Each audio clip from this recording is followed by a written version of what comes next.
Hello, Dylan. Hi, how's it going? Oh God, don't call me Dylan. I've dealt with too many teachers doing that. That too much, man. Too real. Oh, well, I'm sorry. Damn. No, Well, you what's up? you already opened it up. You already opened up the discussion by bullying a teenager. How do you feel? You're back to your old league days, huh? Bullying who? What? Don't worry Oh, about you. it. Oh, Yeah, because you're a fucking kid. My bad. Okay. All right. Well, what's up? How you doing, bud? I'm doing okay. I'm doing pretty decent, all things considered. Mm-hmm. Definitely considered, compared to most people, with COVID and everything, I've been able to keep employment. I've been able to keep up with my studies, and I've been able to keep streaming. So I'm pretty happy. Yeah, that's pretty good. Yeah. So I originally contacted you a while ago because you had this discussion with Kim Iversen, Yeah. Oh, and I God. Yeah. gotta say I went down the Kim Iversen rabbit hole, and it's worse than you think. I gotta say it's much worse than you think. It wouldn't. Yeah. She seems like a full-on like apologist for pretty much every horrible thing. Like it wouldn't surprise me if you went down and found out that she was like an avowed like Assad supporter, Russia supporter, thinks every U.S. foreign policy decision is horrible and wrong and evil, and like I yeah. I would say she's actually weirder. That's something like I could maybe like understand because I've dealt with that before. But I would say Okay. she's like a weirder bend of it from like my what I've looked at. So you're familiar with what happened in Lebanon, right?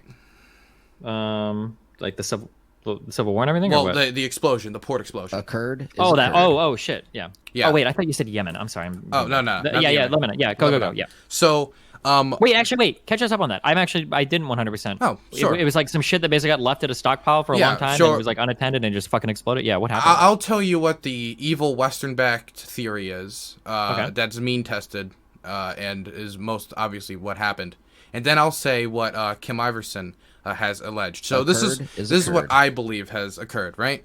Okay. I believe, and this is what has been backed up by the majority of evidence, that there was about back in 2012 there was a boat full of Occurred is explosive occurred. material, a form of nitrate, was left at a facility at a port, and due to the general incompetence of the government, due to the sectarian type of government they have in Lebanon, and the general amount Occurred of is occurred. corruption that is in Lebanon, they basically did nothing about it, even though there was report after report after report were sent to the government saying, hey, we have this explosive material at a port. This is pretty dangerous. We should do Occurred something is about it. occurred. Nothing was done.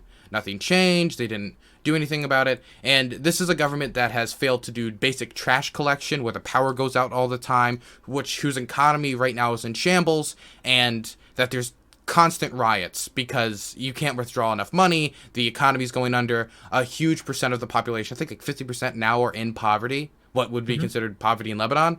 And even that standard is a little high. So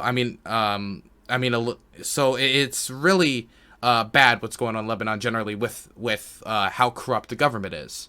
So what happened is, and this is what is widely accepted, that the government's incompetence and corruption did nothing about the nitrate at the port.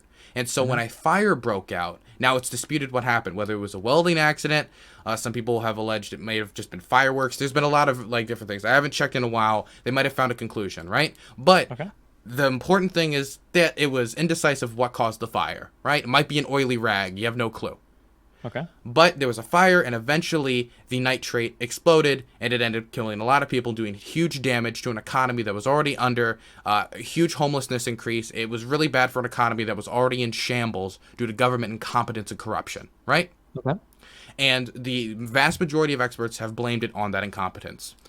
Kim Iversen, on the other hand, now there's been some people who said it was actually the Mossad, like the Israeli, like CIA basically, that did it to undermine Hezbollah.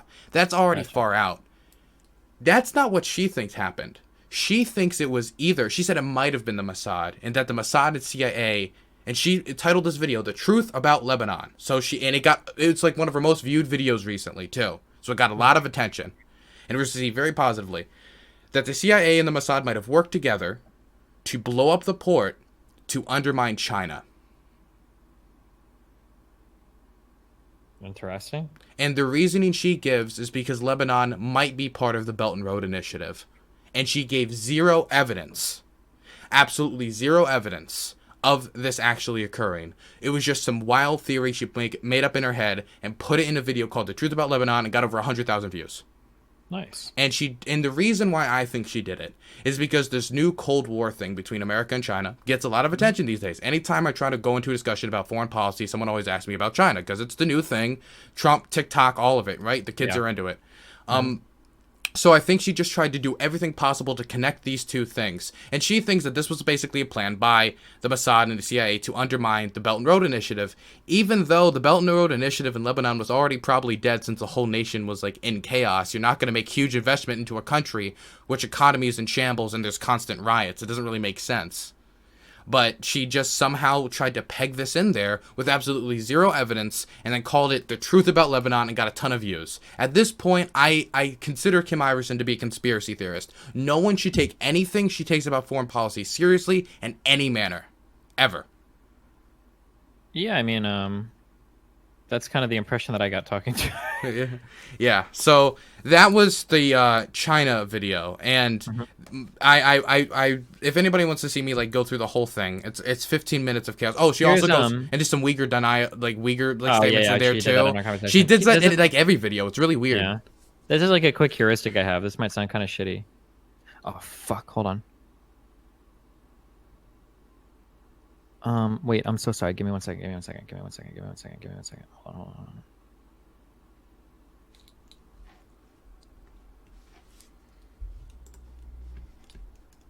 Hey, Too Drunk to Play, thank you so much for the 10 gift subs. I'm just talking to, I couldn't take, thank you so much. I really appreciate the support. Thank you so much. Okay.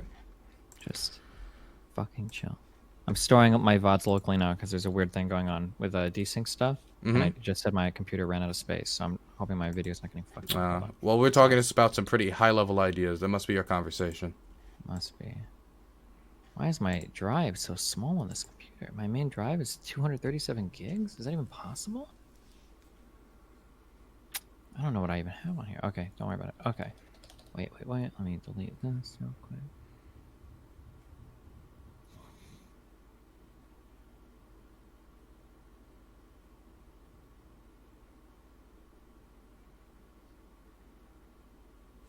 You might be my dude. Okay. Okay, I'm sorry. No problem. Oh yeah, okay. Anyway, what I was gonna say, this is like a heuristic I have. I don't know why, but like every single person that supports Tulsi is really fucking weird. They're like weirder than Yang supporters. I don't know. I don't take anything any Tulsi supporter says seriously ever. It's weird because Tulsi is largely discredited in the foreign policy community. I don't even like to say that because it makes it sound like anybody ever took anything she ever said seriously ever at all. Like, well, I mean, when she became a member of Congress, we took what she said seriously, right? Because she's a member of Congress. But it's like through her terms and her statements in Congress, we all slowly would like, oh, she's like foreign policy centered. That's cool because we don't get a lot of that. We don't get a lot of people who talk about foreign policy a lot, even though it's one of the most important. I mean, we're the biggest military in the world. We have military bases all over the world. We're a huge geopolitical power. It's really important that the Congress be involved in foreign policy, and so we're super excited. And then she's just like, I'm so happy that the Russians are going on these bombing raids, but also I'm the anti-war candidate. It doesn't make any. It made zero sense. It's the America bad, everyone else good. Yeah, I remember she released an ad where she was talking about about how bad our bombings were, and as you know, as somebody like worked on the Mike Gravel campaign, I'm really sympathetic to the idea of tightening restrictions on warfare, on like changing, like for instance, like specialized strikes. I think. And we will have a different discussion about this in the future. Maybe you need to go.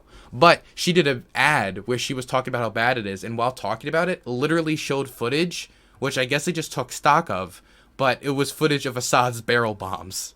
And she was talking about how bad America was while showing footage of a dictator we oppose using, let's be real, those weren't Assad barrel bombs. Those were the rebels trying to frame Assad. Oh, yeah. The rebels trying to oh, boy.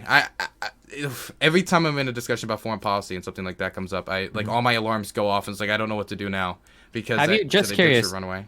Have you ever heard of a guy called Ryan Dawson? Yes, and people keep telling me, okay, this was really weird, because I get comments every once in a while, like, Dylan, why are you dodging Ryan Dawson? And I'm like, who the fuck is Ryan Dawson? I can't even dodge him. I don't even know who he is. Who is he? Oh, it's not. He's a guy that knows a lot of shit related to foreign policy, but he is a hardcore conspiracy theorist. You should, if you're ever curious. Is he okay? Okay. Here's my quick purity test to see if I can talk to him. What's his views on Mhm. the Holocaust? Wh- Um, I if I misquote him, people are gonna fucking kill me. So This I'm not gonna. seems Yeah. like It wouldn't surprise me if it was a like, where are the mm, bodies? Where are all the dead hmm. Jews? But it's possible that he doesn't care that much about that shit. But he does say a lot of weird Jewish shit sometimes. Well, So I think that's enough for me to not yeah. do that. Let me give you an example of like the type of argument I could have with him, right? Hey, I think that like it seems like Assad gasses people. It's like, no, those are actually the rebels. And it's like, okay, well, there are reports put out by like the UN and like the UNHCR and a lot of people that went in and investigated a lot of this stuff. And he's like, oh, well, those reports are fake because of this and this and this and this. It's like, okay, well, well, oh, well, that's the actually fake because those experts have ties to these people and that's not real. We can't trust them, blah, blah, blah, blah. It's like, he's like that kind of, and he knows a lot of these random things that I yeah. don't know. And it's like, yeah. Yeah, the problem is with conspiracy theorists is always the fact that while you will go through and you'll do decent research for like how you would make a midterm paper, they do research like it's their job to just spread bullshit, right? Hmm. Like it's their job. Like their one thing is I do foreign policy or I do Holocaust denial or I deny what's going on in Xinjiang. And so what my job's going to be is to find every single way to spread misinformation possible. I remember when I was president of my school's Model UN. I know, big shock. And I once I got the nation of Hungary on the issue of refugees, and Hungary's not very good on refugees, right? So what I Hmm. did is I specifically went out and found data on crime, on nations that took in refugees, and specifically cut out like between 2005 to 2000 whatever to make it look as bad as possible for the refugees, and specifically skewed information whatever way I possibly could to make the refugees look bad. Right? Hmm. And so when I was like at Model UN and they were like, but Dylan, didn't you know a terror attack is less likely to happen than a lightning strike? I would be like, are you comparing the deaths of men, women, and children to lightning? There's specific tactics they use and the type of way they use information and research to undermine that no one who's acting in good faith will be able to counter unless they really know what the fuck they're talking about. Yeah, So that's kind of my problem with like conspiracy theorists is that like you can't really even know a decent amount about something. You've got to like literally know exactly what they're going to say because it's going to be such obscure or off stuff that it's like if you're not prepared for it, you're always going to look bad. yeah, exactly. Hmm. It's the same reason why like I'm largely against platforming people who deny like historically proven genocides, for example. I won't platform anybody who like denies the Holodomor, the anyone who denies what happened in Xinjiang, what's currently happening in Xinjiang, what's happened, the Holocaust. I don't platform anybody who's like currently denying, for example, like camps in Xinjiang. So I'm very big on that because I just think that it's way too much work. I'd rather just if I'm going to try to disprove it, I'd rather disprove it from a distance where I know I'll be able to do my research and take it about piece by piece and not get steamrolled by bullshit. Hmm. Right? A great example is you actually had a conversation with I don't know if it was Ryan Dawson. You had a conversation with Eric Stryker, I believe. Oh God, yeah. And you had a So lucky conversation with with that. him, and I saw you. He said a lot of things that were patently untrue, and Hmm. I don't mean to be mean, but you didn't have the tools to deal with them, Yeah, right? of Because course, you yeah. didn't have that. And I remember at one point during his rant about neoliberalism, Hmm. He basically talks about how neoliberalism killed 500,000 children in Iraq. And this number he's talking about, it was the very first number he opened with. Hmm. And so it's very important, the first number he opens with. That 500,000 number comes from a UNICEF report from the Hmm. 1990s that was actually brought to Alison Albright and actually used to make her look very bad in a CNN report where she said the number was worth it. And basically what that meant is our sanctions placed on Iraq during like our conflict with Iraq killed 500,000 children in Iraq. The problem Hmm. is the data we used in the UNICEF report was just given to them by Saddam. So Saddam obviously manipulated the data, gave it to UNICEF, and they just put it out like, well, this is true, I guess. And Hmm. after the fact, medical reports from the I believe it was a bunch of British medical institutes have shown that childhood fatality in Iraq was actually basically average for the area during the time. And so there Hmm. was basically, as of right now, there's no actual evidence that there was a huge effect on childhood fatality due to the sanctions.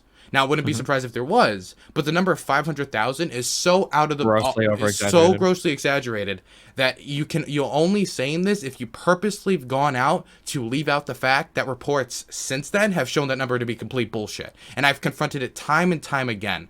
And it's something that there's no way you're going to know how to counter that When somebody gives you a UNICEF report, you're going to say UNICEF, well, that's credible, unless you specifically know the tactic and know the situation. And so when I saw him like throw that at you, it was like, ah, fuck, there's no way in hell you're going to have that ready. Yeah.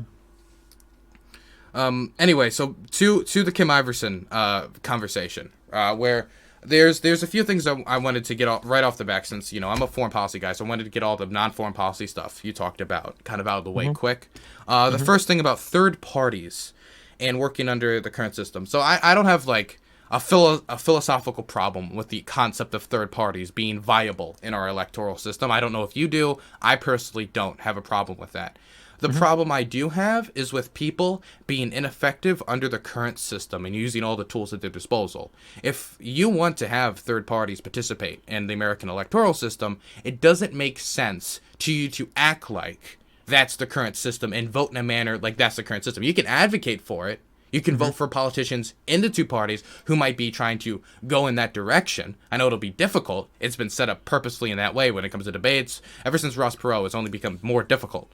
But you wouldn't, if you wanted boxing rules to change in a sport like boxing, you wouldn't box as if the rules have already changed. You would advocate for the rules to change, box under the current rules, and once they're changed, then you box under those rules. So it doesn't really make sense to vote for third-party candidates in general elections when you know they're not going to win. Right? I know you agree with me on this, but it was just point I wanted to put onto that. There's another thing about voting for Trump, voting for Biden could undercut like the progressive movement.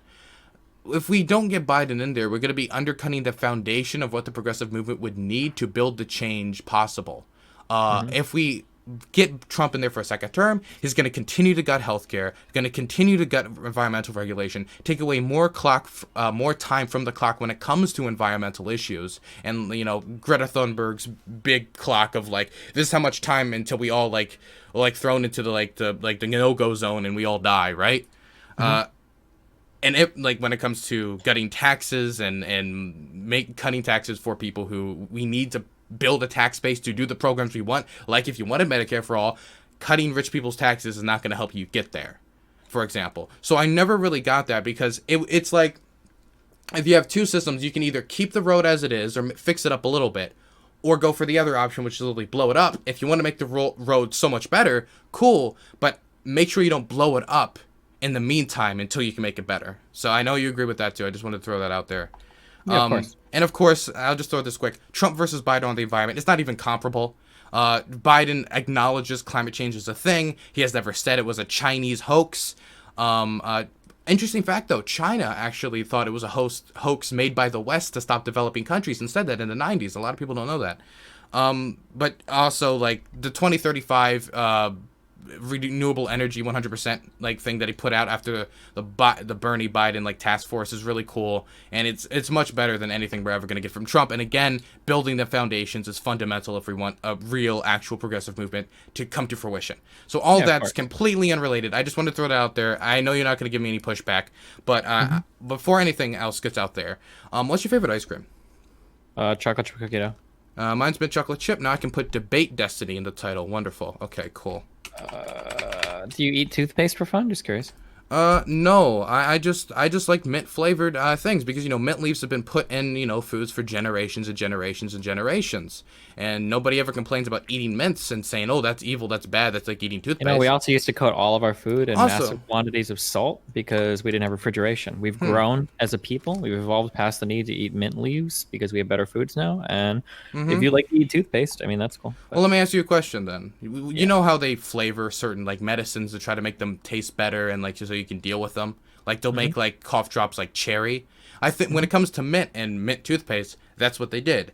Toothpaste, like as a basic thing, is probably pretty gross. They added mint so it actually be more bearable. And now mint's the standard for toothpaste, which I think actually proves the standard, actually shows how high quality mint is as an ingredient.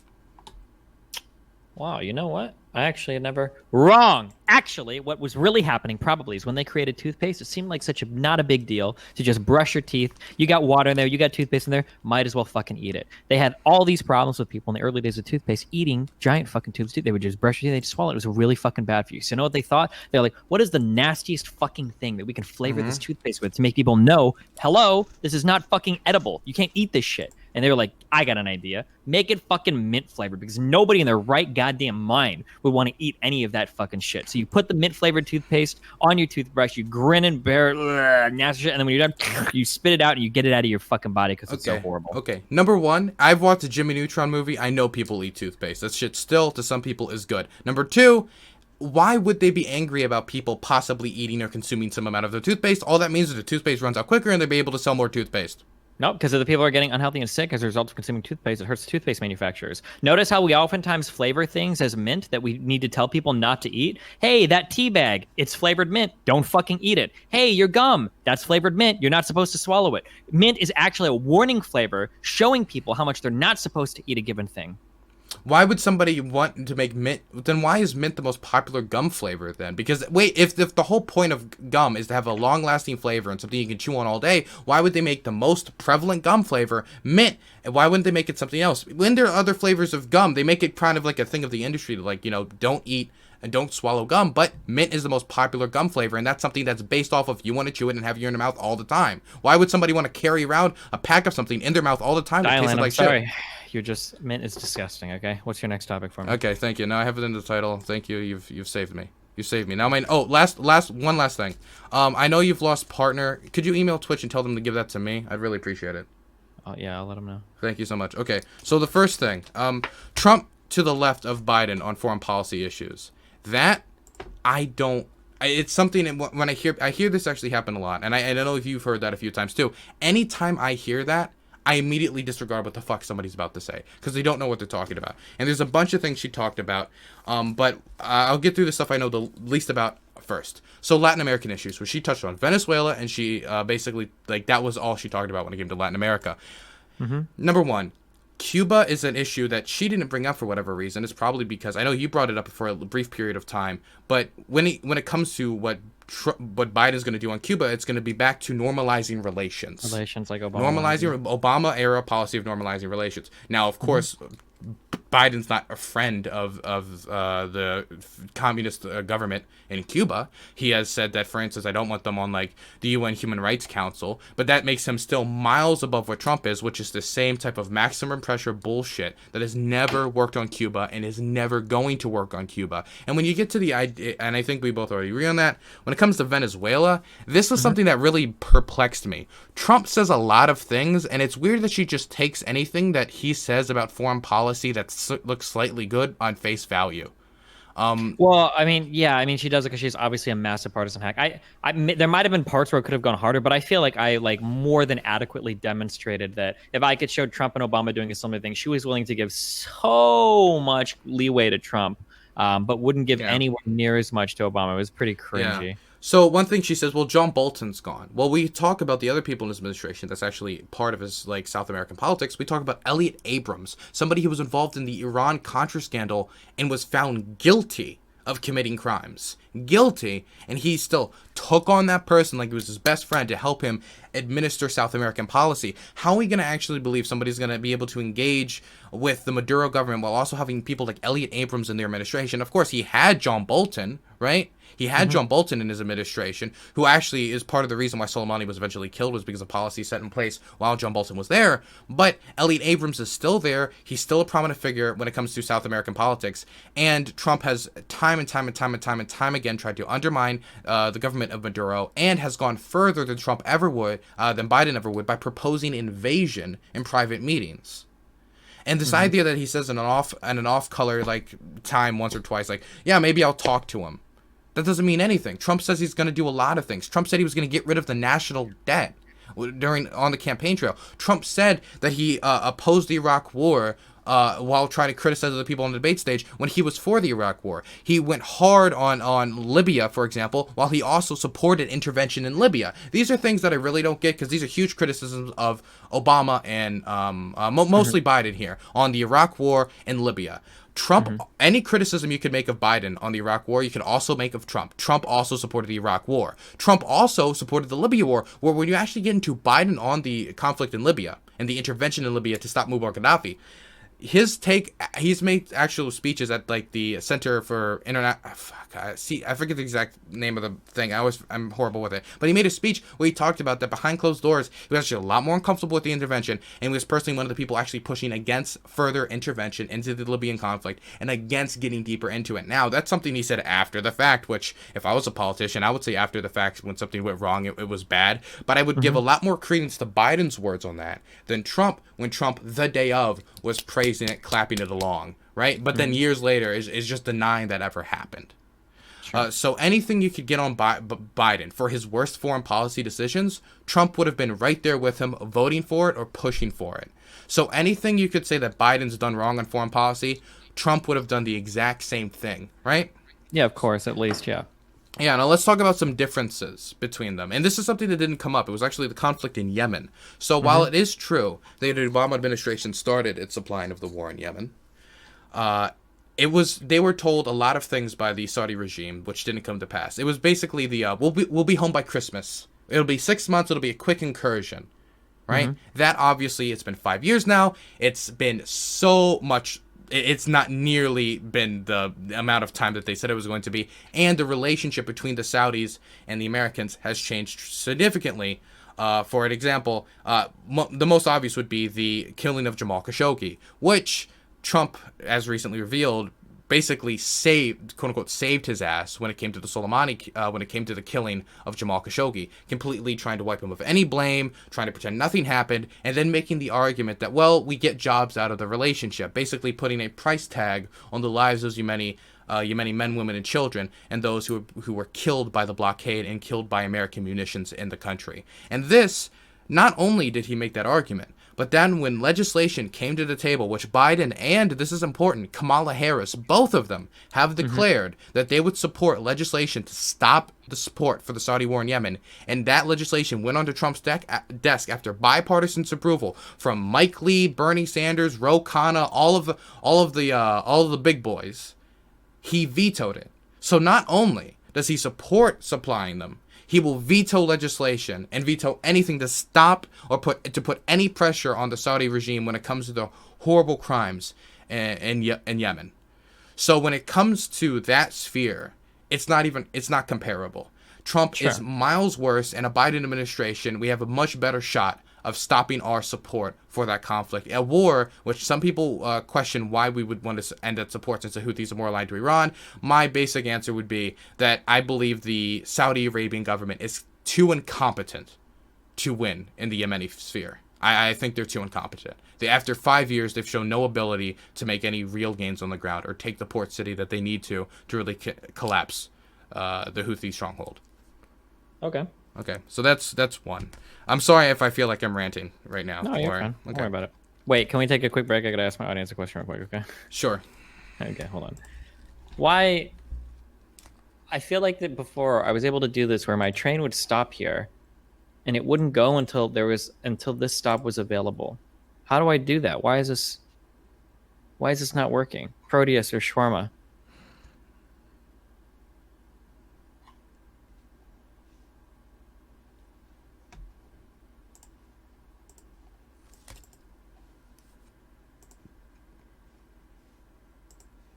Your track is broken? You need wire shit? I feel like I didn't... What's the condition to enable the station? Well, I don't want this to go to the next station until this station is enabled. It's once the boxes are full of ore.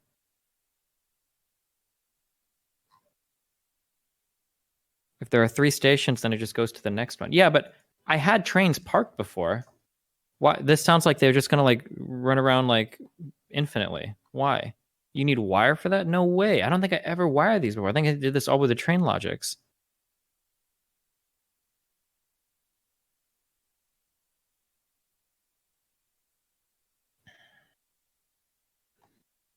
Wait, so you're telling me I have to run a wire all the way? Or no, wait, do the train stations automatically see the circuit network? Wait condition full cargo if you wanted to wait to be fully loaded before leaving. No. Here's... Oh, God. I need Shawarma or Proteus. They're the only 2 I trust. I want this train to stay here, and then once this mine turns on, Then I want it to drive to the mine.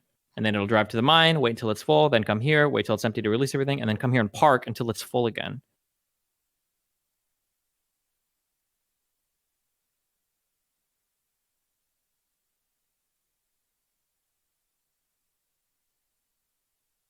Yes, you have to run it all the way down. That's why people will blueprint tracks with green. No, you're wrong. I don't believe you. It's not possible. I can't believe I deleted my old. Okay, so he's talking about trains. Destiny called a fascist by many, trying to make the trains run on time. I think the evidence is pretty obvious now. But how am I doing, everybody? I've only gone through a few points, so I feel like I'm rambling a little bit. I have a lot to say, but I think I'm doing okay.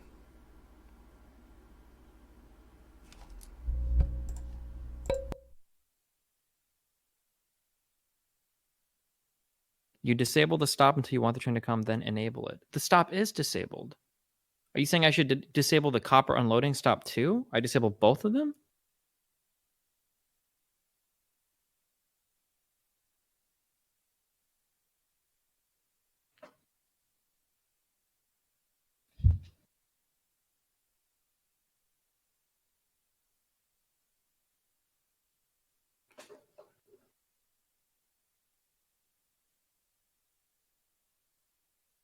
Add destinations to the trains and then add wait conditions or whatever they're called. Yeah, I thought that there used to be a way to wait until like something was available, or like I could add a wait condition, but now it's just time passed, inactivity, full or empty cargo, different items.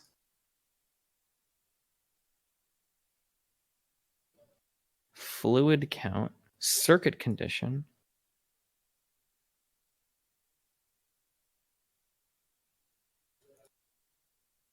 And then whether or not I'm on the. To be clear, this is my most base take, okay? This is my most base take. If you don't agree with me on this take, then you don't know what the hell you're talking about, okay? I won't respect you on any of your positions if you disagree with me on this. Peppermint is TOS. Apparently Destiny doesn't understand basic train logic. Well, you should have brought up peppermint. Ooh, I thought I brought up mints. People love candy canes. Dial-in? Alright, so basically, by the way, Destiny, I mean, a lot of people have been calling you a lot of names, like fascist, stuff like that, and you're trying to make the trains run on time? Isn't that a little suspect? Maybe. Where were we? I think we were at... Oh, yeah, okay, cool. Oh, yeah, Iran. Okay, so this is something that... Oh, no, Syria. Okay, so Syria, this is something that really gets me. When you hear people talk about Syria, because I think this is really where left-wing values and foreign policy like hits the rudder, and I can really judge if you like genuinely care about foreign policy issues, or if you're just like an isolationist, like Tulsel, basically, right?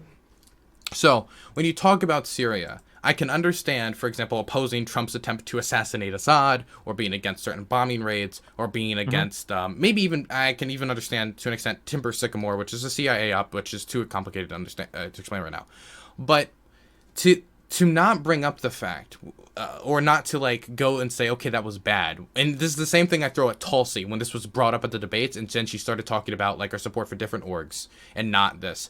But to not condemn what happened with Trump backstabbing the Kurds is, which I still think is the worst thing Donald Trump has done in office. Sure. Didn't she say something like, "Oh, that was kind of bad" or something? Maybe it was kind of bad. I don't. But a lot of people will still defend it, though. I don't know if she specifically said it was bad. I would have to go back and check.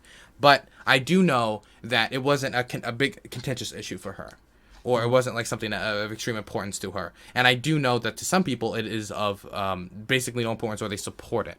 And because we need to really figure out here, and this is the thing that has completely discredited Trump on foreign policy, is that what he basically did is he told our Kurdish allies, which lost 12,000 people to the fight on ISIS, which we said we would ally with them, and they chose us over siding with Soleimani and the Iranians, who also made a similar offer to them. They chose us because they trusted us. They put trust in us, and they lost 12,000 people, and we've lost a few Americans too in the fight to defeat ISIS, and they were doing extremely successful anti-ISIS operations, and they were the most successful anti-ISIS force in Syria.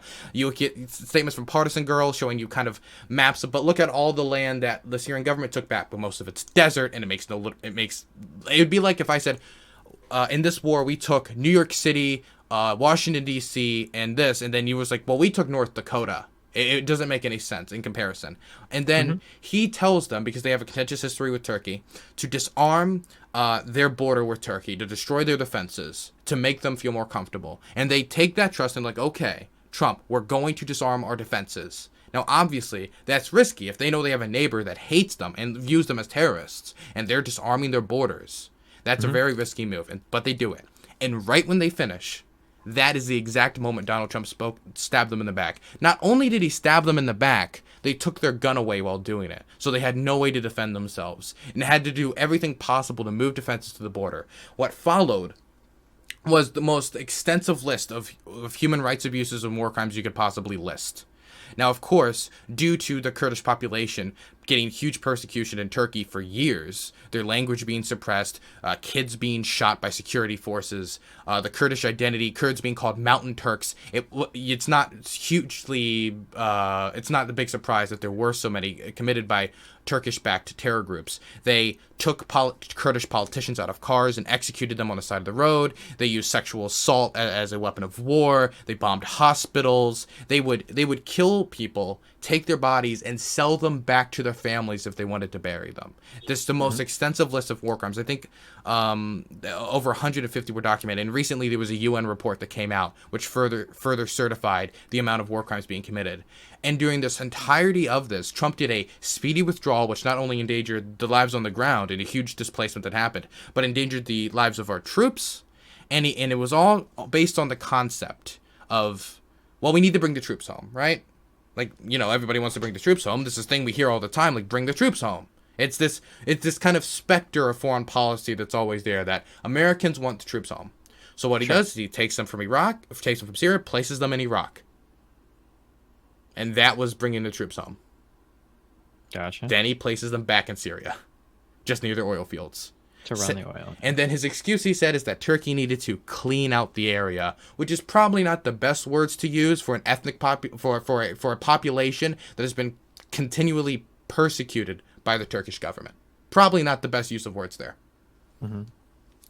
Anyway, and then he also has like no basic. I mean, the Kurd is a Kurd. It's a great meme. A Kurd is a Kurd, but he really has no idea like the difference between the Kurds in Iraq, the Kurds in Syria, and the differences there. And it was reported in John Bolton's book that what Erdogan would do is go up to him, say a bunch of acronyms that stand for different Kurdish groups, and basically make them all sound the same. And that would confuse Trump enough to basically be like, oh, I guess they are just all the PKK.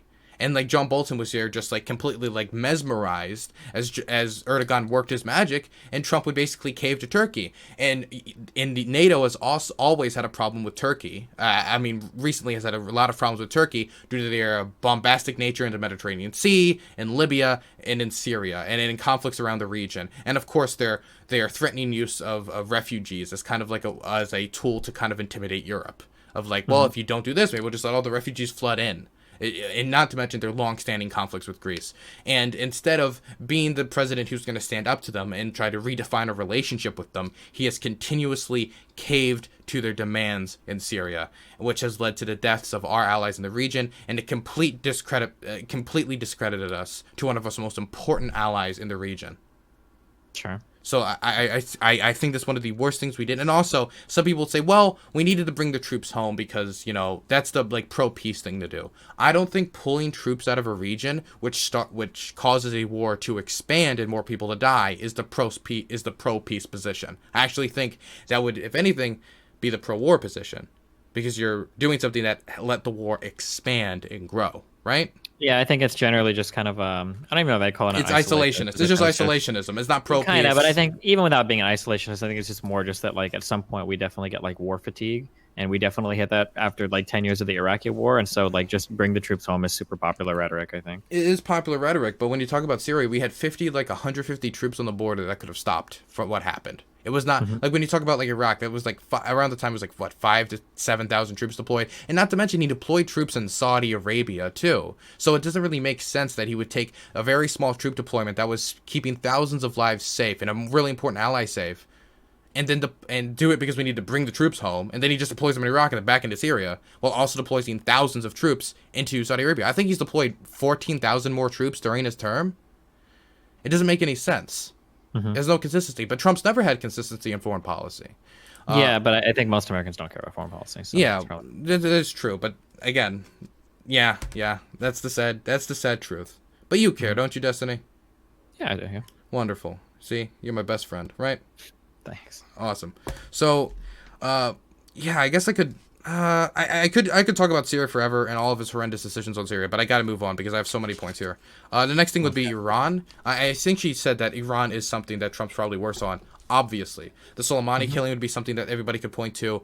The other thing, of course, is the JCPOA. But this connects to another thing, which really confused me, and again, in my eyes, discredited her. In my eyes, as somebody who's like trying to do foreign policy analysis, she said she doesn't know if Trump or Biden would be better on Israel. She does realize, and she must realize, that the Obama administration went behind the back of Israel to make the JCPOA with Oman as an intermediary with the Iranian state and stopped from confirming that they would back up Israel in a military conflict with Iran if they went into Iran to do direct military strikes, right? I don't know if she realizes that, but that's like a really big point of the sticking point between Obama and Israel. I know a lot of people like Obama was Israel's best friend. He maintained the alliance and maintained military and financial support. That is true. But on many of the issues that were fundamental to the Obama administration when it comes to like trying to make peace in the Middle East with like the JCPOA is completely counter to what Netanyahu wanted and what he Hmm. thought was fundamental to Israeli security. Not to mention the fact Netanyahu campaigned directly against Barack Obama and like campaigned for Mitt Romney in 2012. And there's also the fact that Netanyahu went before Congress to speak about why the JCPOA is bad and not to let it happen.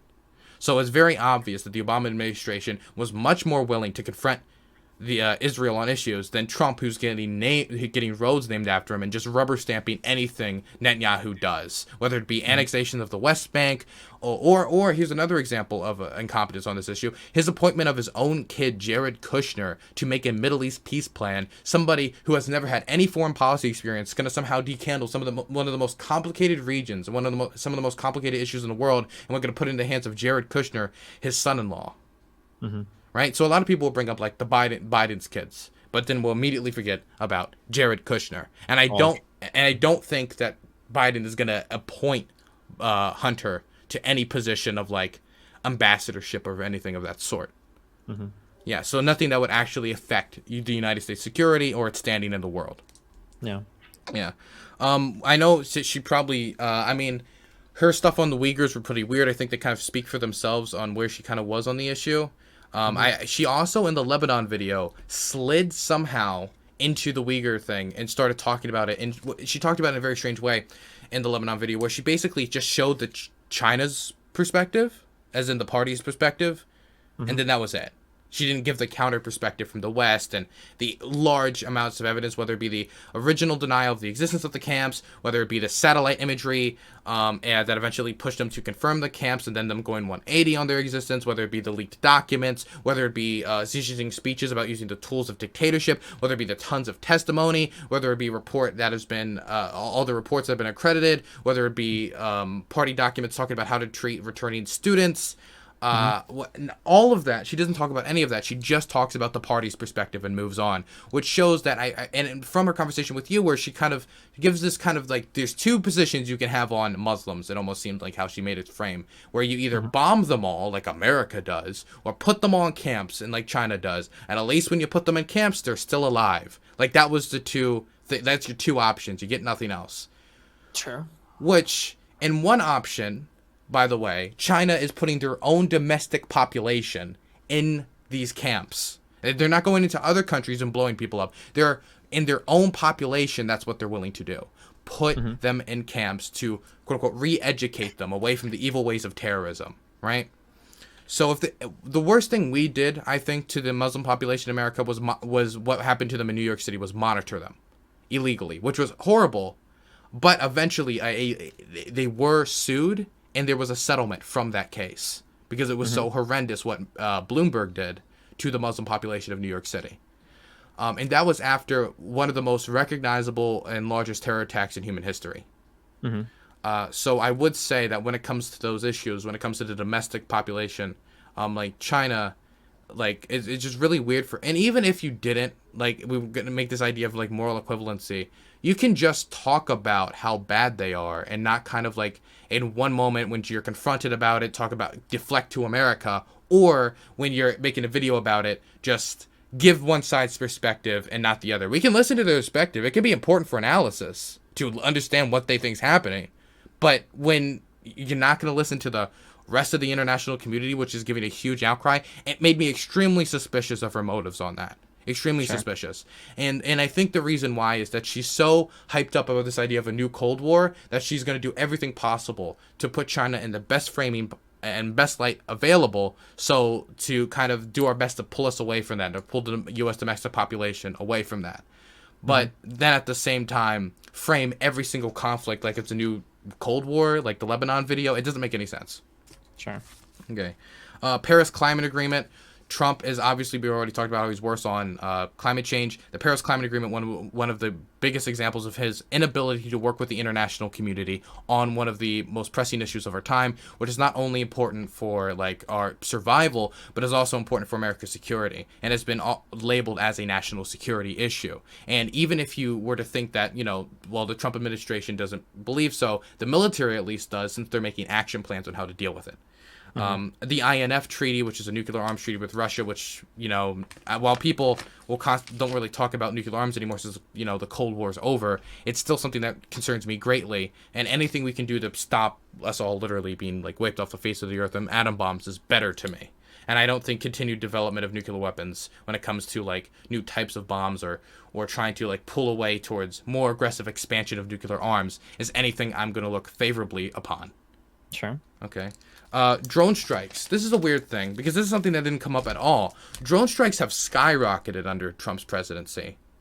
For somebody who, you know, they talk about hasn't started any more wars, they really have skyrocketed under his presidency. And specifically, the topic of Afghanistan came up. And if you actually look at the chart of how drone strikes escalated, you can see that under Obama, they kept going down, down, down, down, down. After 2015, after the surge, after 2010, after the surge, they kept going down. And then they spike huge in the first year of Obama's, and then spike again, doing the biggest one-year increases in United States history.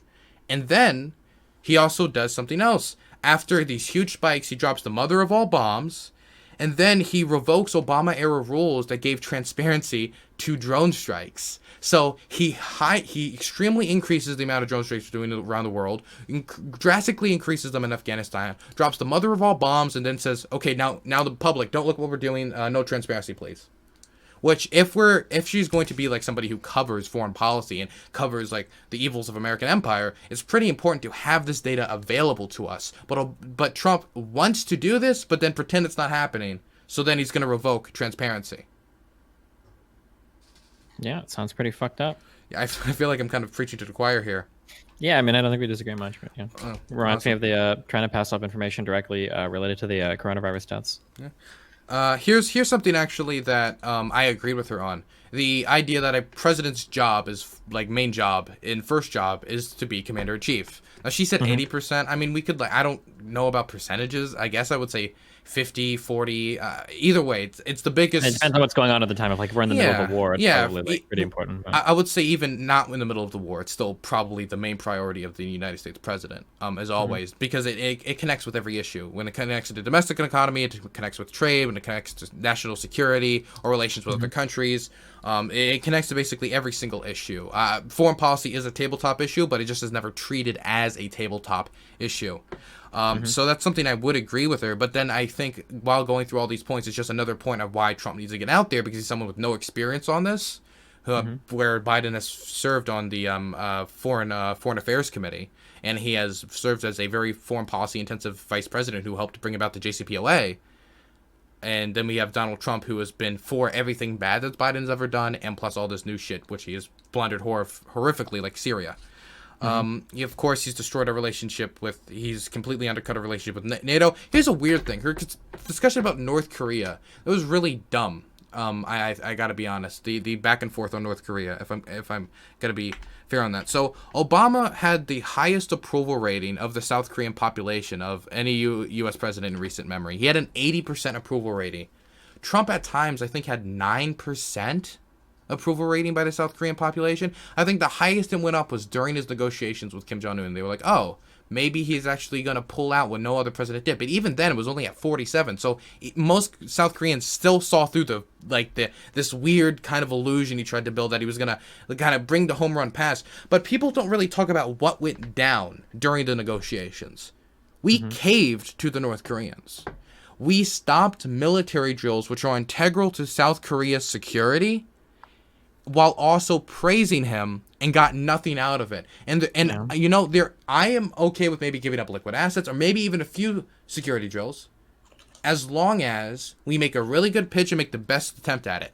His pitch to North Korea can be boiled down to this: so you want some McDonald's?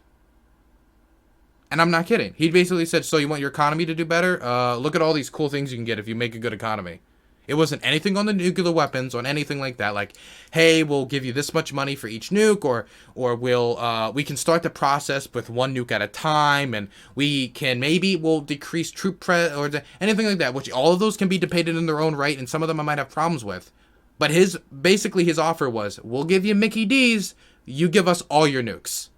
Which obviously that's going to be rejected. This type of all or nothing doesn't work in diplomacy. Definitely when they have leverage like nuclear weapons. So it didn't make any sense to give up all these things like the military drills and the legitimacy and all these things if we're going to make a shitty attempt at an offer like that. I don't know, maybe he thought if we gave them the freedom fries and the people got a taste of the freedom, they would all rebel. I don't know what the grand plan was, but obviously it did not work. So I've been shitting on Trump for a little bit, so I feel somewhat obliged to maybe give him at least like one high five. I think he's been good on Taiwan. I think he has been pretty pro-Taiwan. I'm a pro-Taiwan person. I think he kind of stumbled into it during the beginning. Like many of the good things he does, he actually stumbles into it.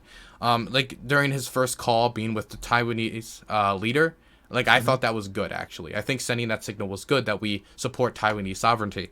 And I think the weapons deals he's done with Taiwan are good. I think they do need to update the weapons system, and I do think they need to be secure. I think all the meetings we've had with them are good. So I'll give him a big thumbs up on Taiwan, so people don't think I'm just a complete partisan hack.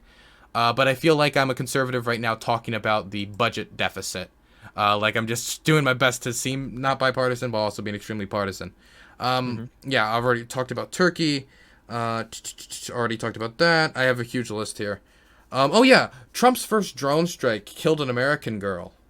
Nawar al-Awali. Now, a lot of people can say that's symbolic, but when you talk about a first operation that a president does, many presidents are very, very careful about what their first operations are going to be. And the reason why is it kind of sends a signal for what the rest of the foreign policy is going to be, what it's going to be like. They want it to go perfectly. And his very first operation killed an American girl who reportedly her last words were, "Don't cry, mama, I'm fine," which isn't exactly great PR for the Trump administration and is probably, not the best. Sure. He called LCC his favorite dictator, so he hasn't been really one of those presidents who's like, hey, let's see if we can bring all of our aligned countries in the way of human rights. He has not given a damn about that. If anything, as we can see from his relationship with Saudi Arabia, human rights is not a big concern for him. He'll save them, or he'll praise them, whether it be the North Korean dictatorship, whether it be Saudi Arabia, or, of course, LCC. I already talked about Trump and Netanyahu, Jared Kushner, Kurd is a Kurd. Oh, we're getting towards the end. Okay, the Taliban statement. Her statements on Afghanistan were weird. Like, basically the idea that we lost, let's leave. The thing is, this is always why I think the left has always been very bad when it comes to foreign policy and military withdrawals. Because when we talk about military withdrawals on the left, it's always like, let's leave. And then, of course, the follow-up question should be... I feel like... the follow-up question should be, how do we leave? Because we all recognize that invasions into these countries have created power vacuums that eventually led to these countries being destabilized. So if we acknowledge that a loss of centralized power can lead to a power vacuum, which can make the situation worse, just a big fast withdrawal from a country could leave a power vacuum, which then can be exploited by groups to make the situation much worse. Obvious example of this would be something else Trump did, which was the pullout from northeastern Syria, which left a vacuum, which was filled by Turkey terror groups, which ended up, executing politicians. Already went through the list. So when we talk about withdrawing from Afghanistan, which is an ultimate goal of mine, that is something I am in favor of. I want to make sure when we do so, we give the best possible shot to the people on the ground. And when we talk about like the Taliban won, I want to know what they mean by that. Like they outlasted America is one way to frame it, but they control 13.5% of Afghani territory and contest about 40 to almost 50% of it, right? So to say they've just won outright is kind of a weird thing. It could say like they're playing the long game would be the best way to put it. But we certainly could make sure that when we leave, we give the best possible shot to Afghanistan's government, if we were to leave, or to do our best to weaken the Taliban's position before we leave. So just hearing like let's leave, I would like to hear how we leave, but I never hear that. It's always let's just leave. Sure. Yeah. Also, the Afghani people do not like the Taliban. They make it hard for them to participate in politics, and any polling data you'll find of the Taliban shows they're widely hated by most of Afghan society as well. So it's not like they're the most popular freedom fighter, but some people will try to portray them. Okay, now here's Juan Guaido. The whole like Biden would try to ensure Juan Guaido gets in power. Trump has done everything possible to get Juan Guaido in power. He's just failed miserably, and I don't see anything Biden could do that would be more aggressive on that.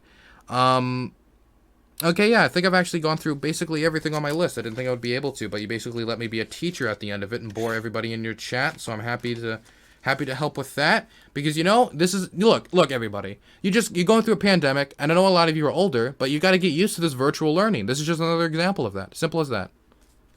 All right. Well, hey, listen. Thanks for the thanks for the information. The lecture. Yeah. Wonderful. Teacher Burns. Stay safe. Plug your stuff. Who are you? Twitch.tv/Dylan. Oh, people are linking your stuff. All right. Okay. DYLANBURNS 1776 on Twitter.